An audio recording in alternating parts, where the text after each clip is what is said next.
मिनश्शैतानिर्रजीम बिस्मिल्लाहिर्रहमानिर्रहीम अल्हम्दुलिल्लाहि रब्बिल आलमीन अस्सलातु वस्सलामु अला अशरफिल अंबिया वल मुरसलीन व सय्यदिना व नबियना व तबीब नफूसना व हबीब क़ुलूबना मौलाना अबिल क़ासिम मुहम्मद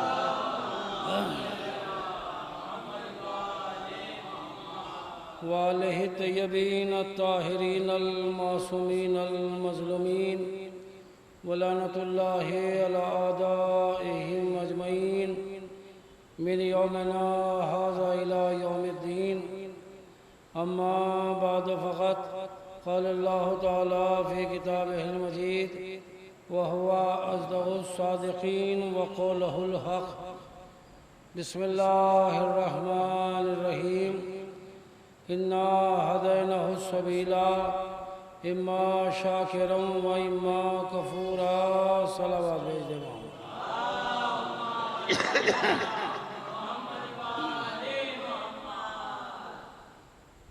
बुजुर्गान ईमान, इस वक्त की ये गुफ्तगू इस्तक़बाल माह अज़ा के सिलसिले में जो ये खमसा मजालिस का एहतमाम हुआ, ज़ाहिर है कि हमें मुतवज्जे होना चाहिए कि अय्याम अज़ा बहुत करीब हो गया और मुतवज्जे होने का मकसद और मतलब ये नहीं है कि जैसा कि आज हो रहा है कि आज हमारे घरों में तैयारियां चल रही हैं। एक एक इंसान के कई कई लिबास तैयार हो रहे हैं। ये फला तारीख का लिबास है, ये फला मजलिस का लिबास है। मौला लिबास देखने के लिए नहीं आएंगे बल्कि हमारा किरदार देखने के लिए आएंगे। लिबास तैयार ना करके अपना किरदार तैयार करो, वो किरदार कि जो अहले बैत अलैहिस्सलाम हमारे इमाम हमारा देखना चाहते हैं। सलावत पढ़े मोहम्मद वाले मोहम्मद। इसलिए कि ये फ़र्श अज़ा हुसैन जैसी अजीम दौलत, ये सरमाया आपको ऐसे नहीं मिला बल्कि इसमें वालिदैन की बड़ी कुर्बानी रही। माँ उंगली पकड़ के फ़र्श अज़ा पे लेके आती थी, बाप लेकर आता था, उसी ने आपको बताया कि फ़र्श अज़ा हुसैन क्या है। और अगर हम वालिदैन का एहतराम ख़त्म कर दें तो फिर फ़र्श अज़ा हुसैन पे आने का कोई फ़ायदा नहीं। फ़र्श अज़ा हुसैन पे आने का मतलब यह है कि वालिदैन का वो मकाम उन्हें मिले कि जो अहले बैत अलैहिस्सलाम की बारगाह से उन्हें मिलना चाहिए, जो वो चाहते हैं। वरना मैं सुबह से शाम तक सीना पीटता रहूँ, मजलिसें करता रहूँ, तबर्रुक बांटता रहूँ, कुछ भी फ़ायदा नहीं होने वाला। और ये मैं नहीं कह रहा हूँ, आप यहाँ से लेकर नजफ़ अशरफ तक तमाम उलमा से, मुज्तहिदीन से, मराजे से आप पूछ सकते हैं, मालूम कर लीजिएगा। चूँकि जब खुद मासूम इमाम फरमा रहे हैं कि अगर माँ बाप नाराज़ हैं तो फिर अल्लाह भी नाराज़ है। भाई माँ बाप की रज़ा में तो अल्लाह की रज़ा है, माँ बाप की रज़ा में तो इमाम की रज़ा है।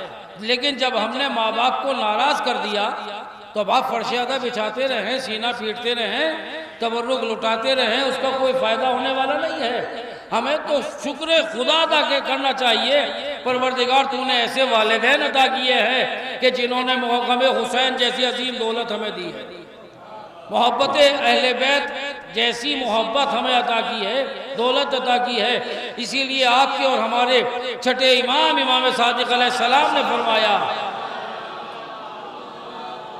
कि जब हम अहले बैत की मोहब्बत की ठंडक तुम अपने दिल में महसूस करो तो अपनी माँ के लिए दुआएं कसीर किया करो कि उसने अमानत में खयानत नहीं की है, कि अगर जिंदा है तो परवरदिगार उसको सलामत रखे, और अगर दुनिया से चली गई है तो परवरदिगार उसके दर्जात को बुलंद करे, चूँकि उसने हमारी विलादत में खयानत नहीं की है। तो जब हम अहले बैत की मोहब्बत की ठंडक मौला फरमाते हैं अपने दिलों में महसूस करो तो अपनी माँ के लिए दुआएं कसीर किया करो। और देखिए मैंने जिस आए करीमा को उन्होंने सुखन करार दिया इसी आये करीमा में खालिक कायनात का हमें शुक्र अदा करना चाहिए। परवरदिगार आलम तेरा शुक्र है कि तूने सबीले हिदायत हमारे लिए इतने अजीम तरीके से की है कि 1,24,000 पैगम्बरों को भेजा और उसके बाद 12 मासूम रहबरों को भेजा। ऐसे मासूम रहबर कायनात में किसी के पास नहीं है जैसे अल्लाह ने हमें अता किए हैं। और देखिए वो मासूम रहबर हैं कि जो कायनात में किसी के पास नहीं है, लेकिन सिलसिलाए मासूम के बाद यानी 12वें हादी की ग़ैबत में जाने के बाद फिर जो ये सिलसिला शुरू हुआ और जो आज तक बाकी है, ऐसा सिलसिला भी कायनात में किसी के पास नहीं है। का क्या मतलब? हमने कहा जब आखिरी रहबर जा रहा था, आखिरी पैगंबर दुनिया से जा रहे थे, परवरदिगार क्या होगा? आवाज़ आई जब तक नहीं आएगा, जब तक अपने बाद वाले का ऐलान नहीं कर देगा। अभी 18 ज़िलहिज्जा गुजरी है, नबी दुनिया से नहीं गए जब तक अली की विलायत का ऐलान नहीं किया, दीन को मुकम्मल नहीं किया, नेमतों को तमाम नहीं हुई, जब तक अली की विलायत का ऐलान नहीं हुआ।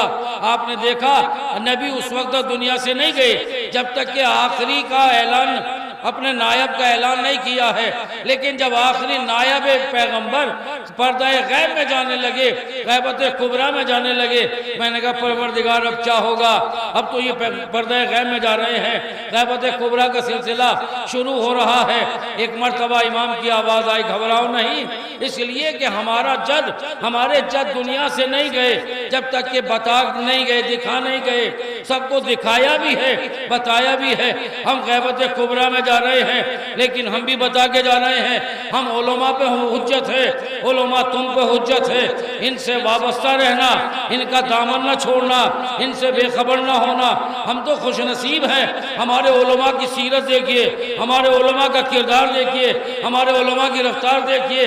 अरे दुनिया के बड़े बड़े लीडर, यानी दुनिया के बड़े बड़े लीडर के जो इनसे मुलाकात की तमन्ना करते हैं, यानी दुनिया जिससे मुलाकात की तमन्ना करे वो हमारे रहबर से मिलने की आरज़ू करता है। आपने देखा भी कि पीछे वो एक ईसाइयों का रहबर जिससे दुनिया तमन्ना करती है, वक्त लेती है, लेकिन वो आयतुल्लाह शिस्तानी के सामने जब पहुंचा है तो किस तरह से सहमा हुआ बैठा है।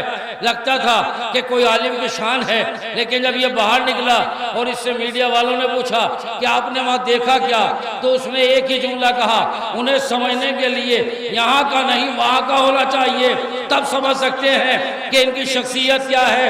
यानी बता दिया मासूम का रहबर कम से कम ऐसा तो होना चाहिए जिसके चेहरे से लगे कि ये उनका नायब है। सलावत पढ़ते मोहम्मद वाले मोहम्मद।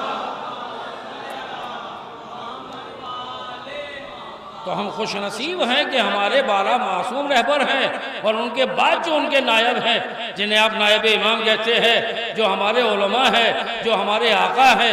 आज दुनिया कहती है मुज्तहिद फतवा क्यों नहीं देते, तो हमारा मुज्तहिद ऐसा नहीं है कि जो एक कप चाय पे बिक के फतवा दे दे। दुनिया वालों के मुज्तहिद में और हमारे मुज्तहिद में ये फ़र्क है। दुनिया के जो मुज्तहिदीन की हालत है वो आप देखते हैं, लेकिन जो हमारे मुज्तहिद का मकाम है वो सारी दुनिया के सामने है। अभी आपने देखा एक कमसिन बच्चा 10-12 साल का बच्चा है, आयतुल्लाह खामनाई के सामने आया और आने के बाद सलाम किया, रहबर ने उसकी पेशानी का बोसा लिया। उस बच्चे ने सवाल किया, आगा इस वक्त दुनिया की सबसे बड़ी ताकत अमेरिका है और सारी दुनिया उससे डरती है, लेकिन अमेरिका आपसे क्यों डरता है?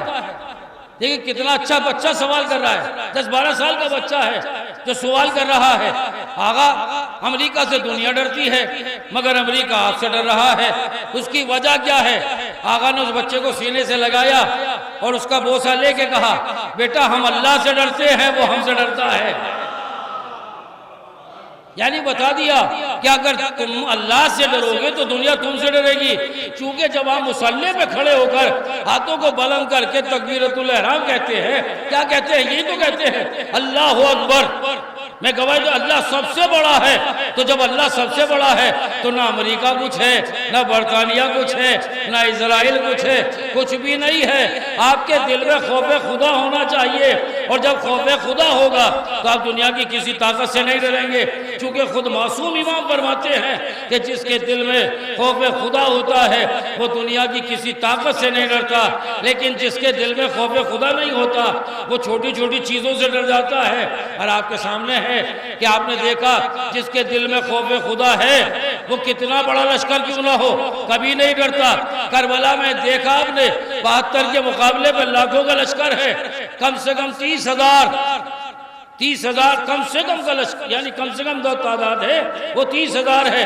इधर 72 है कुल, 72 में भी 6 महीने का बच्चा भी है, 90 साल का बूढ़ा भी है, लेकिन तारीख ने लिखा कि कदम आगे बढ़ते चले गए, किसी को पीछे हटते हुए नहीं देखा। तीरों तलवार को कैसे खिलौना बना दिया था, मौत उनसे डर रही थी, उनसे भाग रही थी, यानी बता दिया हमारे दिल में खौफ खुदा है। अब ये दुनिया का खौफ हमारे लिए कुछ भी नहीं है। तो अजीज़ों, हमें भी गौर फिक्र करना चाहिए कि हम आले मोहम्मद के चाहने वाले हैं, आले मोहम्मद के मानने वाले हैं, तो हमारा किरदार भी ऐसा ही होना चाहिए, हमारी सीरत भी ऐसा होना चाहिए। मुहर्रम हर साल आता है, हर साल हम तैयारियां करते हैं, कितनी तैयारियां होती हैं, किस कदर हमारे यहाँ तैयारियां होती है। मैं अपने लिबास पे जोर दे रहा हूँ, मेरा लिबास बेहतरीन होना चाहिए। कोई अपने जिस्म पे जोर दे रहा है, मेरा बेहतरीन जिस्म होना चाहिए। नहीं, इन पे नहीं, बल्कि अपने किरदार पे जोर दो कि हमारा किरदार बेहतरीन होना चाहिए। एक हुसैनी का किरदार होना चाहिए, एक अज़ादार का किरदार। देख के दुनिया वाले के है ये अज़ादार हुसैन जा रहा है, ये मातमदार हुसैन जा रहा है, आपको न कहना पड़े कि मैं हुसैनी हूं, बल्कि दुनिया देख के कहे ये हुसैनी जा रहा है। मातम यही तो मातम है। हर साल तैयारियां होती है, इंसान तैयारी करता है, लेकिन मुहर्रम लिबास की तैयारी का नाम नहीं है, किरदार की तैयारी का नाम है।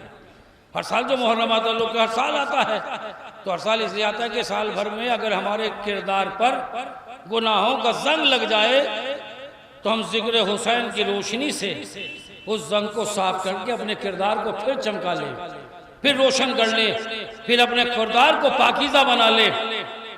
और ये 2.25 महीने जो ये चलता है सिलसिला, मजालिस का सिलसिला, ये रूहानी रिस्क और जिस्मानी रिस्क दोनों हमको अता किए जाते हैं। यानी रूहानी रिस्क मिंबर से बढ़ता है, जिस्मानी रिस्क दरवाजे पर फिर बाद में तकसीम होता है। दोनों रिस्क मिलते हैं, दोनों पाकीज़ा रिस्क हैं, रूहानी रिस्क भी और जिस्मानी रिस्क भी, दोनों पाकीज़ा रिस्क हैं कि जो तकसीम होते हैं, बांटे जाते हैं नाम हुसैन पर। लेकिन आप जरा गौर करें कि ये 2.25 महीने, इसीलिए तो ये ट्रेनिंग है, ये तैयारी की जाती है। जैसा कि आपने देखा कि अगर आपको फौज में भर्ती होना है तो आप कई महीने पहले से तैयारी शुरू करते हैं, दौड़ते हैं, कोशिश करते हैं, क्या कर रहे हैं, तैयारी कर रहे हैं, फौज में भर्ती होना है। हमने कहा तो उसी दिन जाके तैयारी कर लेना, कहा नहीं साहब, उसके लिए महीनों पहले तैयारी करनी पड़ती है। आप कोई भी इम्तिहान की तैयारी करते हैं तो उसमें महीनों पहले से तैयारी करनी पड़ती है। मुझे एग्जाम देना है, मुझे इम्तिहान में बैठना है, इसलिए मैं तैयारी कर रहा हूँ। तो ये मुहर्रम की ये 2.25 महीने जो सिलसिला है, ये तैयारी है ताकि हमारा किरदार इतना अजीम हो जाए कि हम इम्तिहान सैयद शुहदा में कामयाब हो जाए, निगाहे अहले बैत में हम कामयाब हो जाए। इसीलिए तो तैयारी की जाती है। का साहब ये मजलिसें हमारी, हमने कहा हमारे मजलिसों का मयार, चूंकि ये मजलिसें यहाँ पर तनकीद नहीं होना चाहिए, इस्लाह होना चाहिए। तनकीद और है, इस्लाह और है। तनकीद तो मैं आपसे भी कर सकता हूँ, आप मुझ पर कर सकते हैं, लेकिन मैं आपकी इस्लाह करूँ, आप मेरी इस्लाह करें, ये है कमाल। और देखिए इस्लाह का पहलू ऐसा है कि इस्लाह इस तरह से की जाए कि सामने वाले को बुरा भी ना लगे, सामने वाले को शर्मिंदगी भी ना हो, एहसास निदामत भी ना हो, इस तरह से इस्लाह की जाए।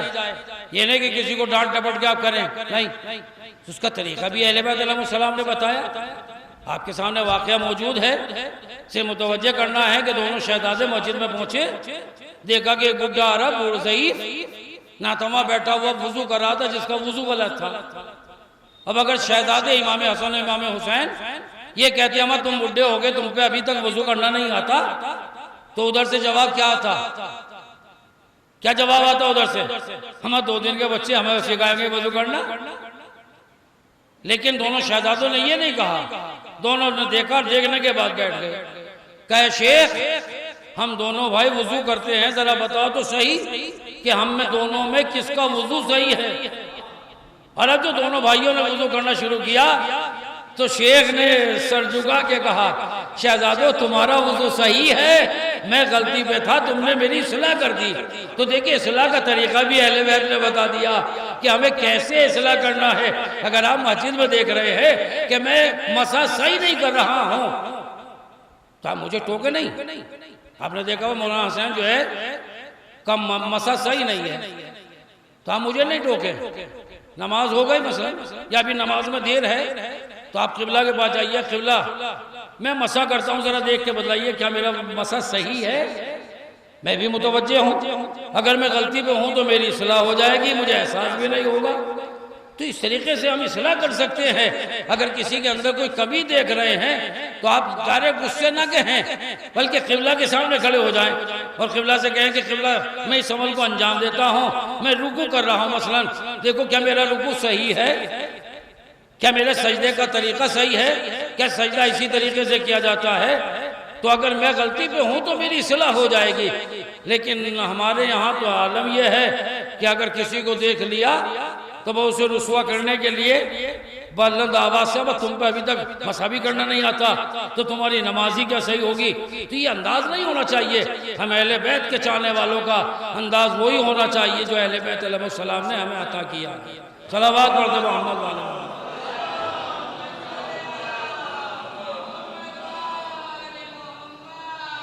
तो सीरत अहले बैत जो है हमें आवाज, सीरत उलमा, सीरत अहले बैत, उलमा की आप सीरत देख लीजिएगा जिनका किरदार हमारे लिए नमूना अमल है। अहले बैत अलैहिस्सलाम की सीरत और उलमा की सीरत दोनों हमारे लिए नमूना अमल है। उलमा कैसे कैसे उलमा अल्लाह ने हमें अता किए हैं, रहबर कैसे कैसे अता किए। मुक़द्दस अर्दबेली, शेख मुफीद अलैहिर्रहमा, शेख मुर्तज़ा अंसारी, कैसे कैसी शख्सियतें हैं। सादात होना कमाल नहीं है, सादात के भरम को बाकी रखना कमाल है। सैयद तो कोई भी लिख दे, सैयद लिखना कमाल नहीं, बल्कि सैयद के किरदार को अदा करना वो कमाल है। और देखिए अल्लाह की बारगाह में या अहले बैत की बारगाह में कहीं नहीं, मैंने किसी किताब में नहीं पढ़ा आज तक कि साहब पैगंबर ने फरमाया हो या अल्लाह ने फरमाया हो कि सैयद ही की निजात है। बाकी नहीं। अल्लाह के नजदीक कौन है? जो साहिब तकवा। अहले बैत की बारगाह में कौन पसंदीदा है? जो साहिब तकवा। और आपके सामने अमल मौजूद है। बताइए कहाँ फारस का रहने वाला सलमान, कहाँ बिलाल हबशी, कहाँ कंबर, कहाँ बुज़ुर्ग गफारी, लेकिन क्या किरदार है, कैसे कैसे किरदार। खुदा की कसम पैगंबर फरमाते हैं कि जमीन ने उसका बोझ नहीं उठाया, आसमान ने उस पर शामियाना नहीं किया, मगर ऐसा सच्चा जैसा मेरा अबू ज़र। ये है जनाब अबू ज़र की शख्सियत। जनाब सलमान फारसी, फारस का रहने वाला, बाप आतिश परस्त थे, लेकिन किरदार अहले बैत में अपने को इतना ढाला, इतना कर किया कि नबी को कहना पड़ा सलमान मिन्ना अहलल बैत। सलमान तो हम अहले बैत में से है। मालूम यह हुआ कि बारगाह रिसालत में, बारगाह खुदा में वही शख्स काबिल कबूल है जो साहिब तकवा है। तो देखिए सैयद होना कोई फख्र नहीं है, किरदार होना फख्र है, तकवा होना। सैयद का एहतराम वाजिब।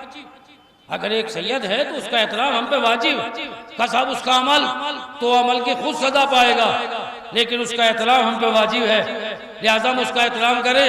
आयतुल्लाह खामनाई के बारे में साहब लोग जबान खोलते हैं, हम आयतुल्लाह खामनाई से कोई ऐसा दिली लगाव नहीं, लेकिन एक सैयद है, औलाद फातिमा है, उसका दिफा हम पे वाजिब है, लिहाजा हम उनकी तकलीद नहीं करते। आयतुल्लाह शिस्तानी के मुकल्लिद हैं, लेकिन आयतुल्लाह खामनाई का दिफा हम पे वाजिब है, इसलिए कि वो औलाद फातिमा है, सैयद है। सैयद का दिफा हर साहिबान ईमान पे फर्ज है कि अगर सादात पे कोई हमला हो रहा है तो वो उसका दिफा करे, चूंकि सादात काबिल एहतराम है।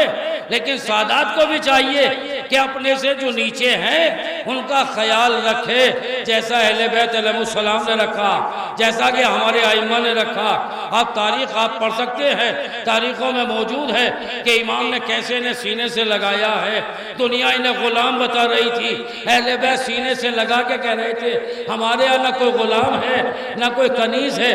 कनीज को बहन कह के पुकारा, गुलाम को भाई कह के आवाज दी और आवाज दे के बताया कि गुलाम तुम्हारे यहाँ होगा, हमारे यहाँ कोई गुलाम नहीं है। सब मखलूक खुदा है, जो अल्लाह के करीब होता चला जाएगा वो हमारे करीब होता चला जाएगा। सलावत पढ़ते मोहम्मद वाले मोहम्मद।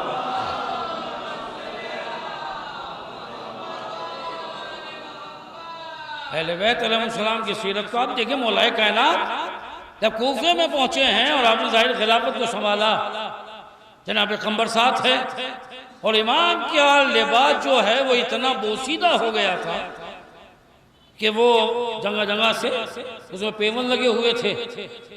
फिर इमाम दर्जी के पास गए और जाके उसमें लिबास को दिया और देने के बाद कहा इसमें मरम्मत कर दो, इसमें पेवन लगा दो। उसने वो एक जगह से सिला तो वो दूसरी जगह से निकल गया, उसने उधर से सिला तो वो उधर से निकल गया। दर्जी आजिज हाथ जोड़ के खड़ा हो गया, कहला मौला माफ कीजिएगा, ये इस काबिल नहीं है कि अब इसकी मरम्मत हो सके, ये बिल्कुल खत्म हो चुका है। इमाम ने हाथों को उठा के कहा परवरदिगार गवाह रहना, इस लिबास ने मेरा साथ छोड़ा है, मैंने इसका साथ नहीं छोड़ा। ये है सीरत अमीरुल मोमिनीन अली खलीफतुल मुस्लिमीन कूफे में उस वक्त हाकिम कूफा हैं। और उसके बाद इमाम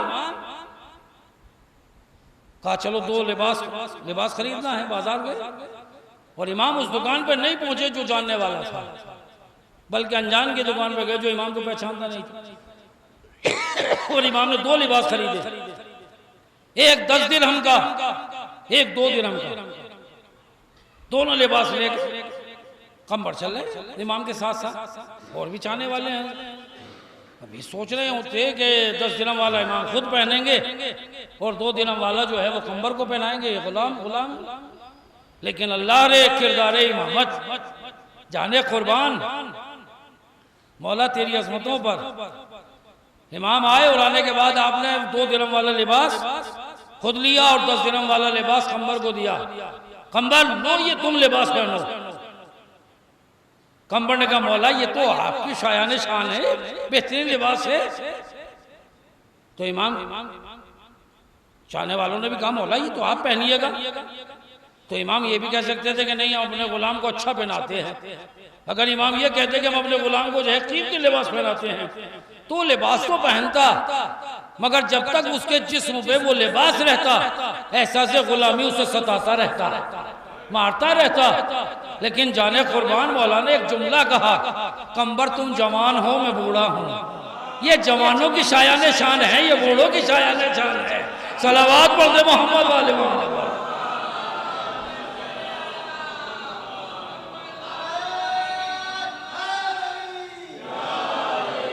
कंबर तुम अभी जवान हो, ये तुम्हारी शायान शान है, मैं बूढ़ा हूं ये मेरी शायान शान है।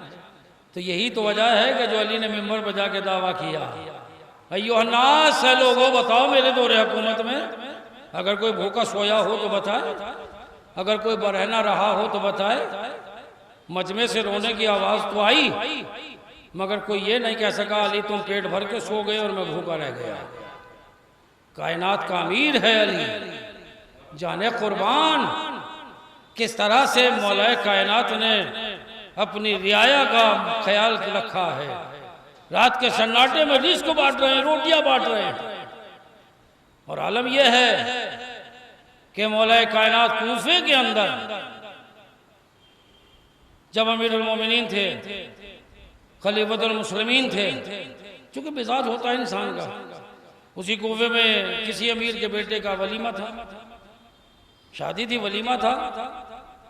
उसने जाके मौला से गुजारिश की, मौला कल मेरे बेटे का वलीमा है और दिल चाहता है कि आप उसमें शिरकत फरमाएं। इमाम ने कहा ठीक है हम आएंगे, लेकिन ये बता कि तूने इस दावत वलीमा में कितने यतीमों का खाना किया है। उसने कहा मौला वो तो कल है, परसों है, यतीमों का खाना परसों है, कल तो अमीरों का खाना है। तो इमाम ने कहा ठीक है कल तो अमीरों को खिला, परसों आएंगे, जब यतीम आएंगे तब आएंगे। तो उसने खाना तो किया नहीं था, उसने तो ऐसे ही कह दिया था। तो शर्मिंदा हुआ और उसने, अरे मौला असल में वजह यह है कि मुझे पता नहीं कि यतीम रहते कहाँ हैं। इमाम ने कहा अच्छा, पता तो होता, अगर कभी यतीम के सर पे हाथ रखा होता, यतीम की खबरगिरी की होती तो पता चलता। तू चाहता है कि उनकी दावत करे? जी मौला मैं चाहता हूँ। इमाम ने कहा तो ठीक है, चल फला महल्ले में इतने हैं, फला महल्ले में इतने हैं, फला महल्ले में इतने हैं, फला महल्ले में इतने हैं। मौला ने 300 यतीमों को उसको खबर दी, पता बताया 300 यतीमों का। कौन बता सकता है? जो रात के सन्नाटे में यतीमों को सीने से लगाता हो। देखिए तख्तो ताज पा लेना कमाल नहीं है, खिलाफत का हासिल कर लेना कमाल नहीं है। ये तो मौला ने कहा तख्तो ताज वाले और हैं, गरीबों का ख्याल रखने वाले और हैं। इमाम ने उसे 300 यतीमों का पता बता दिया, जाओ। लेकिन जब तीसरा दिन हुआ और वो यतीम दावत के लिए चले तो तारीख में लिखा कि मौला सर पे रसूल का मामा, दोष पे रसूल की अबा, हाथ में असाए रसूल, और दरवाजे दारुल इमारा पे खड़े थे इमाम। जैसे उधर से यतीम चले बच्चे और करीब आए, इमाम को सलाम किया। कायनात के अमीर के दोनों हाथ ऐसे फैलाए इमाम ने कि यतीमों को सीने से लगाया, अपनी अबा का साया उनके ऊपर किया। इमाम उनके दरमियान में ऐसे चले जैसे कोई शहंशाह ने रियाया के दरमियान में चलता है। कूफे के सारे अमीर उंगुश्त बदंदा थे, हैरान थे, ये क्या हो रहा है। इमाम ने आंखों में आके डाल के कहा, ऐ कूफे के अमीरों, तुम समझते हो कि इनको साथ लेके चलना बाइस निदामत है? याद रखो, इनको साथ लेके चलने से अल्लाह भी राजी होता है, उसका नबी भी राजी होता है, रज़ाए खुदा भी हासिल होती है, रज़ाए नबूवत भी हासिल होती है। सलावत पढ़ते मोहम्मद वाले वाला।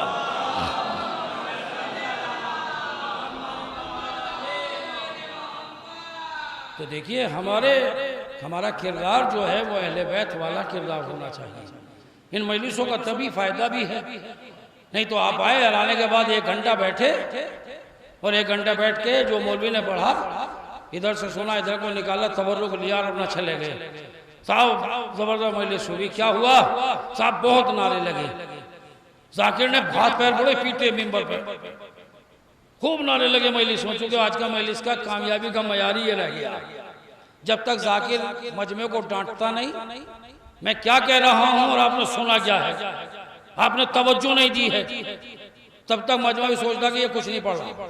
और वो अगर ये कह दिया हाथ मार के कि मैंने क्या कह दिया, तो मजमा एकदम उछल जाएगा, साहब वाह वाह क्या कहने, समझते कुछ कह दिया, जबकि पल्ले कुछ नहीं पड़ा। तो देखिए ये दोनों तरफ से कमी चल रही है। आपने ऐसा मिजाज बनाया ही क्यों कि जाकिर को ये कहना पड़ा। लिहाजा कोशिश करें कि जो भी जाकिर खतीब मुहर्रम में आए, आप उससे कहिएगा कि आप सीरत अहले बैत अलैहिस्सलाम बयान। 10 मजलिसें तो हैं भाई, 10 मजलिसें हैं, सिर्फ 2 ही इमाम का तज़किरा क्यों?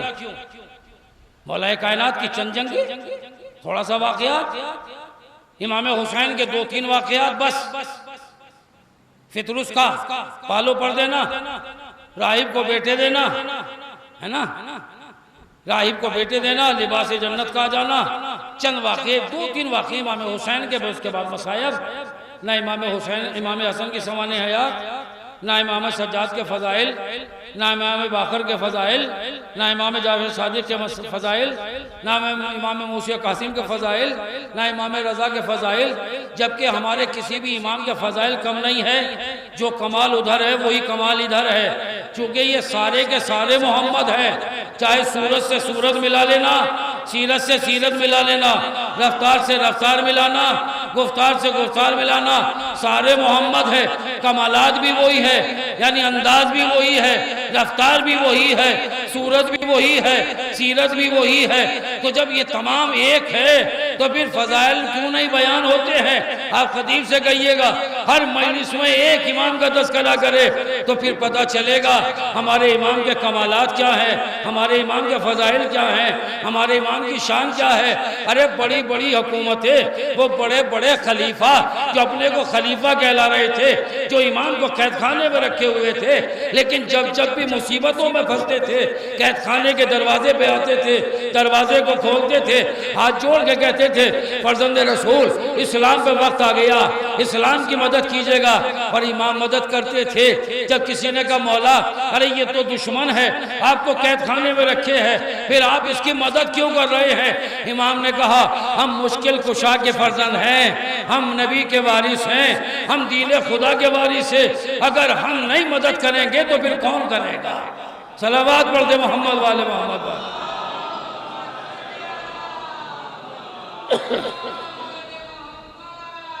अगर हम नहीं मदद करेंगे तो फिर कौन मदद करेगा? और आलम यह है कि जो सीरत उधर है वही सीरत इधर है, जो कमाल उधर है वही कमाल इधर है। लेकिन हमारे यहाँ अब आलम यह है, सामने वाला आ रहा है, अगर कोई अनजान आदमी आके हमारे दरमियान में बैठ जाए तो हम बार बार मुड़ के उसे जरूर देखेंगे, ये कहाँ से आ गया, ये क्यों आ गया, ये क्यों आके बैठ गया, ये कह रहा है, उसका एहतराम कीजिए, उसे मोहब्बत से बिठाइए। वो पैगाम हुसैनी सुनने के लिए आया है, वो दरसगाह हुसैनी में आया है, दुनिया की वाहिद दरसगाह है कि जिसमें ना उम्र की कैद है, उम्र की कैद नहीं है। 80 साल के बूढ़े के पहलू में 5 साल का बच्चा बैठा है, क्लास हो रही है, जो सबक इसके लिए है वही सबक इनके लिए है, वही सबक इनके लिए है, यानी क्लास का दर्स एक है, लेकिन 80 साल का बूढ़ा भी है, 5 साल का बच्चा भी है, 10 साल का बच्चा भी है, यानी ये अंदाज है, ये है दरसगाह हुसैनी। तो अब सामने वाला अगर आ रहा है तो उसे प्यार से बुलाइएगा। कैसे बुलाएं? हमारे उलमा ने बड़ी अच्छी मिसाल दी है कि आपने देखा मसलन आप कबूतर का शौक करते हैं, कबूतर पालते हैं, दूसरे का कबूतर आपकी छत पे आके बैठ जाए अड्डे पे आपके, तो आप क्या कैसे उसे बुलाएंगे? ढेला मारेंगे उसके? नहीं, बल्कि उसके आगे दाना डालेंगे, पानी डालेंगे, प्यार से उसे बुलाएंगे ताकि वो नीचे उतर आए और आपके कबूतरों में मिल जाए। यानी उसको इस तरह से प्यार से मोहब्बत से बुलाया जाता है, पानी भी डाला जाता है, दाना भी डाला जाता है ताकि वो आ जाए। भाई यही मिसाल हमारे लिए है कि अगर सामने वाले को अपने बुलाना है, अपना पैगाम उसे सुनाना है तो प्यार से उसे बुलाइए, प्यार से बिठाइए, जितनी खिदमत हो सकती है कीजिए। अगर वो आपकी बात नहीं मानेगा तो आपको बुरा भी नहीं कहेगा, भाई आपको बुरा भी नहीं कहेगा। यही वजह है कि किरदार देखिए। फिर बात आ गई तो अर्ज करता चलो, आपके और हमारे चौथे इमाम का वाकया है और इमाम हसन का भी वाकया है।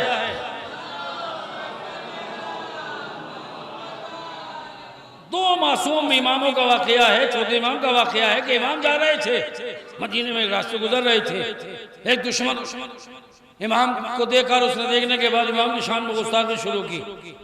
इमाम के चाहने वाले बिगड़े बरहम हुए। इमाम ने उससे कहा नहीं, इशारा किया कि नहीं, बिल्कुल नहीं। वो खामोश इमाम के साथ साथ चलते रहे। जब वो पूरा भला कहते कहते थक गया तो वो चला गया। जब वो चला गया तो इमाम ने पूछा कि ये कौन था कि जो इस तरह के लफ्ज इस्तेमाल कर रहा था? चाहने वालों ने कहा मौला ये फला शख्स है, फला महल्ले में फला जगह रहता है। इमाम ने कहा चलो उसके घर चलते हैं। किसी ने कहा मौला जाकर इंतकाम लेना तो यहीं ले लेते, अब क्या करेंगे जाके? इमाम ने कहा चलो तो सही। इमाम उसके दरवाजे पे पहुंचे। जाने के बाद इमाम ने दक्कुल बाब किया, कुंडी खटखटाई, उसने अंदर से कहा कौन? कहा मैं अली इब्न हुसैन। वो जल्दी से अंदर गया, वहां से तलवार ली उसने और तलवार को ताने हुए कि वो तो यही सोच रहा था कि भाई इंतकाम लेने के लिए आए हैं, बदला लेने के लिए आए हैं, सजा देने के लिए आए हैं। लेकिन जैसे उसने दरवाजा खोला इमाम ने उसे बढ़ के सलाम किया, बंदे खुदा तुझ पर मेरा सलाम। हाथ कब कबाया, तलवार गिर गई। इमाम ने कहा भाई अभी तुम गए थे, कुछ कह रहे थे, अगर तुम मकरूज हो तो तुम्हारा कर्ज अदा करूं, अगर खाने के लिए ना हो तो मैं खाने का इंतजाम करूं, अगर लिबास ना हो तो मैं लिबास दूं, अगर जो भी तुम्हें परेशानी हो मैं तुम्हारी परेशानी का हल निकालूं। तो एक मरतबा वो कांप के इमाम के कदमों पे गिर गया। पैरों को पकड़ लिया, फर्जंद रसूल मुझे पहले माफ कर दीजिएगा। इमाम ने कहा भाई मैं तो उसी वक्त तुझे माफ कर चुका था। इमाम ने उसके सर को उठाया, कहा मौला मुझसे बड़ा आपका कोई दुश्मन नहीं था, लेकिन आज मेरे से ज्यादा आपका कोई चाहने वाला भी नहीं होगा। यानी इमाम ने बताया कि जो तलवारों से सर नहीं झुकते हैं वो किरदार से झुकाए जाते हैं। अगर चाहते हो कि दुनिया तुम्हारे आगे झुके तो अपना किरदार ऐसा बनाओ जैसा हम देखना चाहते हैं। सलावत पढ़ दे मोहम्मद वाले मोहम्मद।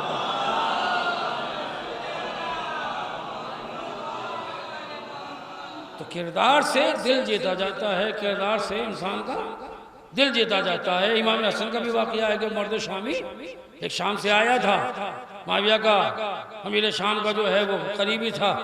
जब मदीने में दाखिल हुआ उसकी नज़र पड़ी इमाम हसन पर, तो उसने पूछा ये कौन? का ये फर्जंद रसूल इमाम हसन है, अली का बेटा हसन। उसने इमाम की शान में गुस्ताखी करने शुरू कर दी। इमाम चलते रहे, जब वो थक गया तो उसने इमाम का बाजू पकड़ के झंझोड़ा और झंझोड़ के कहा मैं बहुत देर से आपको बुरा कह रहा हूं। इमाम ने कहा मैं तुझे उसी वक्त से माफ कर रहा। और इमाम ने कहा लगता है तो मुसाफिर है, तेरे पास ठहरने के लिए जगह नहीं है तो चल मैं मकान दूं। खाने का इंतजाम ना हो तो खाने का एहतमाम करूं, सवारी ना हो तो मैं तुझे सवारी दूं, मकरूज हो तो तेरा कर्ज अदा करूं। वो इमाम के कदमों पे गिर गया, उसने भी यही जुमले कहे। तो इमाम ने बताया कि किरदार कैसा होना चाहिए। हम तो जरा सी बात में बरहम हो जाते हैं, मातम करते हुए अगर आपस में हाथ टकरा जाए तो हम दस्ते गिरेबान हो जाते हैं। तो बता हम किस मुंह से मौला को मोरियत सूरत दिखाएंगे। मौला का तो किरदार ऐसा है कि अपने दुश्मन को माफ़ किए दे रहे हैं, हम अपने भाई को भी माफ़ करने को तैयार नहीं है। तो फिर हम कैसे हुसैनी कहलाने के हकदार हैं या हम अली वाले कहलाने के हकदार हैं? अगर हुसैनी बनना है तो पहले किरदार हुसैनी बना लो, हुसैनी कहलाने के हकदार बन जाओगे। सलावत पढ़ दे मोहम्मद वाले मोहम्मद वाले।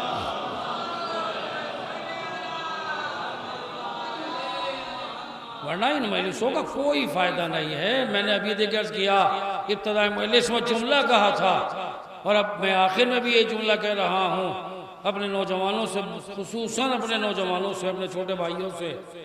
चूँकि देखिए फ़र्श अज़ाए हुसैन जैसी दौलत अगर हमें मिली है तो वालिदैन के ज़रिए मिली है कि जो बड़ी मोहब्बत से हमें आगोश में उठा के मजलिस में लाते थे, बड़े प्यार से हमें मजलिस का तबर्रुक खिलाते थे। माँ सीने से लगा के कहती थी बेटा मातम करो, और हम मातम करते थे माँ की गोद में। तो ये रास्ता सिराते मुस्तकीम का रास्ता, अहले बैत का रास्ता, ये हमें वालिदैन ने दिखाया है। तो अजीज़ों चाहे दुनिया नाराज़ हो जाए लेकिन कभी वालिदैन को नाराज़ न करना। वालिदैन की रज़ा में अल्लाह की रज़ा है, वालिदैन की रज़ा में इमाम की रज़ा है। मैंने वाक़या पहले भी पढ़ा था, आज फिर पढ़ रहा हूँ।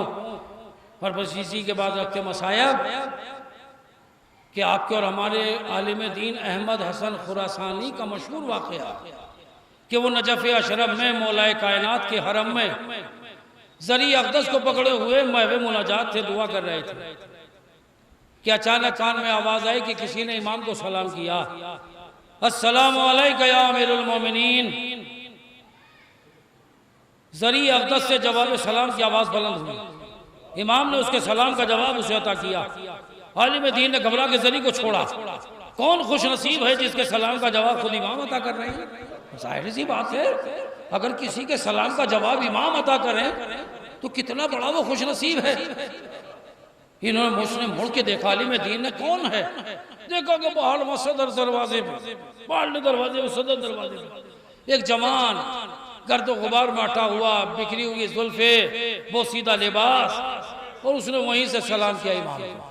और इमाम ने उसके सलाम का जवाब दिया और वो वहीं से वापस पलट गया। आलिम ने ज़री को छोड़ा, उसके पीछे पीछे चल दिए। वो शहर से बाहर निकला, एक वीराने में खैमे की झोंपड़ी थी, वो झोंपड़ी में दाखिल हो गया, खैमे में चला गया। आलिम ने उसके दरवाजे पर पहुंचे, जाके दक्कुल बाब की आवाज़ दी। वो जवान अंदर से निकला, आलिम को सलाम किया, आगा खैरियत, आपने कैसे ज़हमत की, इस गर्मी में आप कैसे क्यों तशरीफ लाए? कहा बेटा तुम अभी ज़ियारत के लिए गए थे? जी मैं आगा ज़ियारत के लिए गया था। कहा बेटा जब तुमने इमाम को सलाम किया तो मैं ज़री पे था, मैंने खुद अपने कानों से सुना कि इमाम ने तुम्हारे सलाम का जवाब तुम्हें अता किया। जवान मुस्कुराया, आलिम को देख के मुस्कुराया कहा आगा आप सिर्फ जवाब सुन के आए हो? मैं इमाम की ज़ियारत भी करके आया हूँ और जवाब भी सुन के आया हूँ।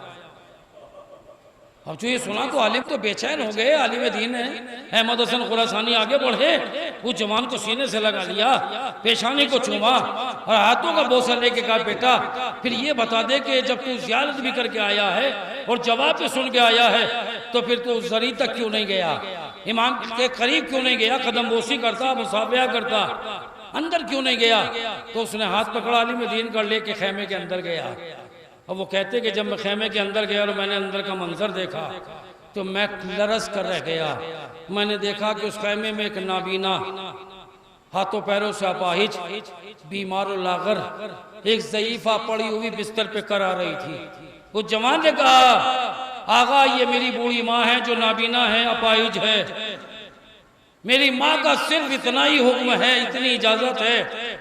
माँ कहती बेटा सदर दरवाजे पे सलाम करके वापस पलट आना, अंदर न जाना, अगर अंदर जाएगा तो देर लगेगी, कहीं ऐसा ना हो कि सहराई जानवर मुझ पे हमला कर दें, लिहाजा मैं दरवाजे पे जाके सलाम करके वापस आ जाता हूँ।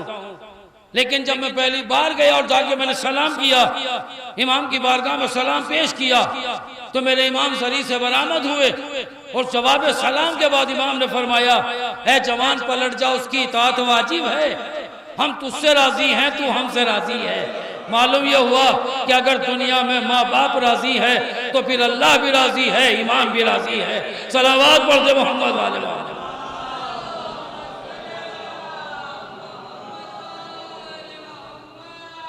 तो अजीज़ों हमें कोशिश करना चाहिए, चूँकि ये फ़र्श अज़ाए हुसैन जैसी दौलत ये वालिदैन के ज़रिए से हम तक आई है।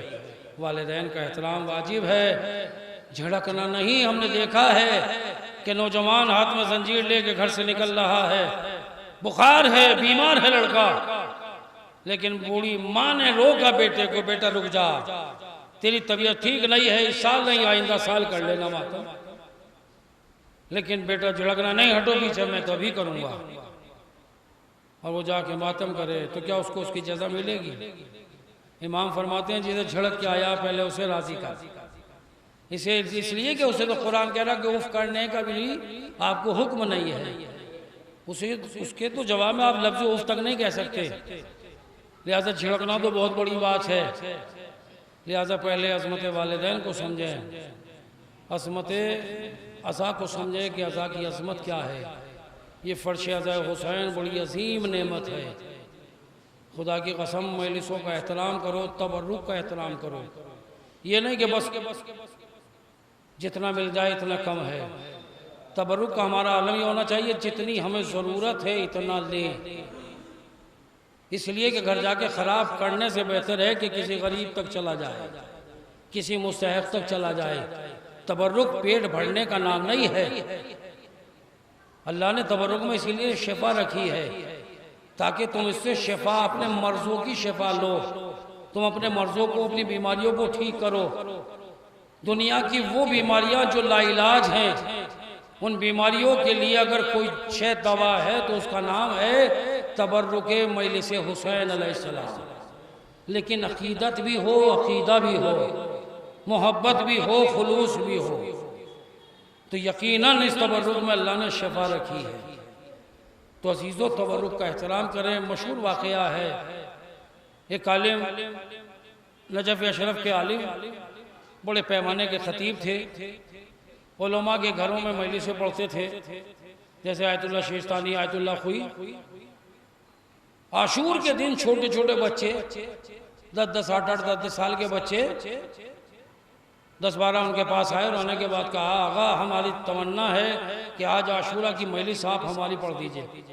उन्होंने कहा बेटा आज तो बहुत ही मजलिसें हैं, लिहाजा मेरे पास वक्त नहीं है, मैं मजलिस नहीं पढ़ सकता। बच्चे मायूस हो गए। एक बच्चा जो उनके पहलू में खड़ा था वो फूट फूट के रोने लगा। उन्होंने पूछा बेटा तेरे रोने का सबब? कहा कि आगा आज आशूर का दिन है और हम बड़ी तमन्ना और हसरत लेकर आए थे कि आप हमारे मजलिस को पढ़ दें। कहा बेटा मेरे पास सिर्फ 5 मिनट का वक्त है। कोई बात नहीं, सिर्फ 5 ही मिनट पढ़ दीजिएगा आप। कहा तो ठीक है आप एहतमाम करो, मैं आता हूँ। बच्चों ने जल्दी से फर्श अज़ा बिछाया, मिंबर रखा, वो सारे बच्चे बैठ गए। खतीब आए और आने के बाद मिंबर पे और उन्होंने 5 मिनट मसाइब सैयद शोदा पढ़े। उसके बाद जैसे ही वो चलने लगे तो एक बच्चा जल्दी से आगे आया कि आगा थोड़ा सा तबरुक ले लीजिएगा। वो बच्चे जल्दी से गया और एक कप में वो कहवा चाय लेके आया। आगा ये तबरुक है। उन्होंने घूंट भरा, वो चाय ठंडी हो गई थी, सुबह की बनी हुई चाय थी, बच्चे ने बनाई थी। अब वो चाय जो है ठंडी हो गई तो इन्हें कुछ उसमें टेस्ट नहीं आया, मजा नहीं आया। तो आगा ने एक घूंट भरा और उसके बाद वो वहीं को एक तरफ को उसको बढ़ा दिया, उन्हें गिरा दिया। चले गए, सारी मजलिसें पढ़ी और जब रात को फारिग होकर अपने बिस्तर पे पहुंचे और जाके सोए तो आलम खाम में शहजादी कौनैन को देखा, खाम में मादर हुसैन को देखा, सलाम किया। बीबी ने फरमाया, ए खतीब आज तेरी मजलिस मुझे बड़ी पसंद आई। तो आपने फरमाया कि फला मजलिस जो मैंने आयतुल्लाह खुई के यहाँ पढ़ी थी कल नहीं, फला मजलिस फला अंजुमन की मजलिस कल नहीं, सारी मजलिसों को गिना दिया। कभी भी फिर कब वो जो तूने बच्चों की मजलिस पढ़ी थी। लेकिन खतीब मुझे तुझसे एक शिकायत है। हाथ जोड़ के जोड़े, आलम खाम में हाथ जोड़े, बीबी मुझसे क्या शिकायत है, मुझे माफ़ कर दीजिएगा। कि शिकायत यह है कि जो बच्चों ने तुझे तबरुक दिया था वो तूने पिया नहीं, उसको गिरा दिया। तुझे मालूम है कि वो चाय मैंने खुद अपने हाथों से बनाई थी। ये वाक़यात है।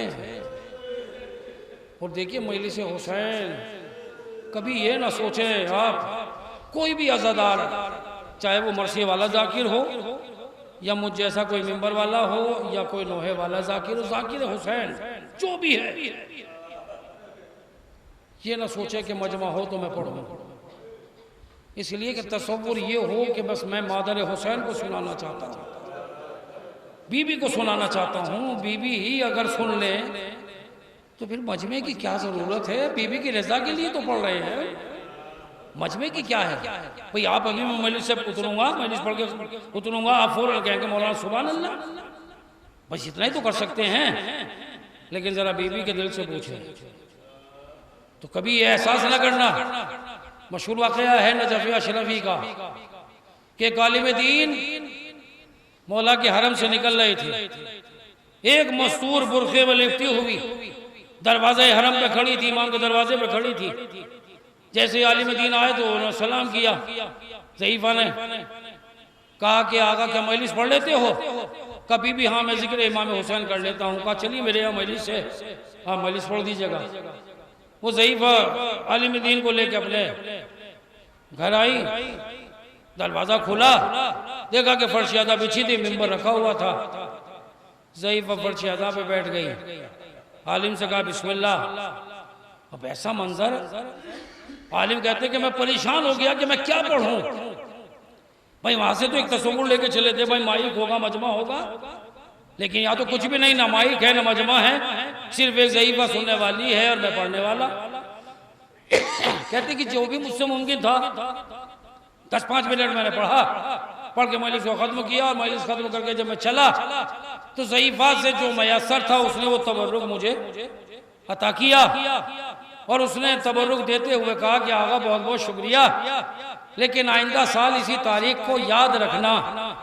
मैंने उनसे वादा कर लिया कि इंशाल्लाह ज़िंदगी रही तो आइंदा साल फिर मैं पढ़ूंगा। लेकिन ऐसे वाक़यात इंसान भूलता नहीं है। जब वो तारीख करीब आई तो मेरी धड़कनें बढ़ने लगी। मैं सोचने लगा जाऊं ना जाऊं, क्या करूं, चूंकि कोई सुनने वाला नहीं, कुछ नहीं, मजमा नहीं, तो फिर किसको सुनाऊं।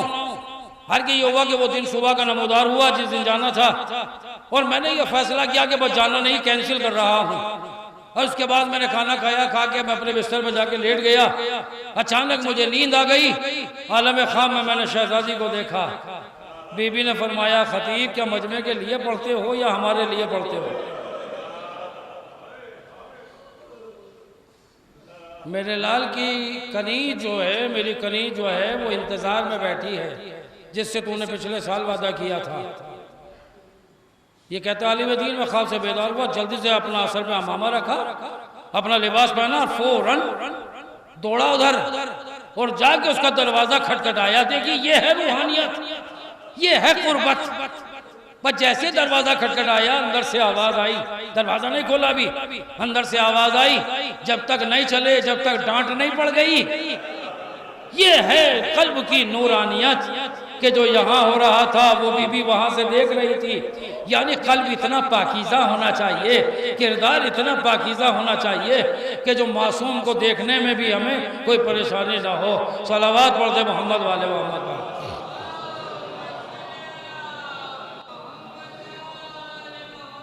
चूँकि मजलिस हुसैन जो है वो किरदार बनाने का जान है।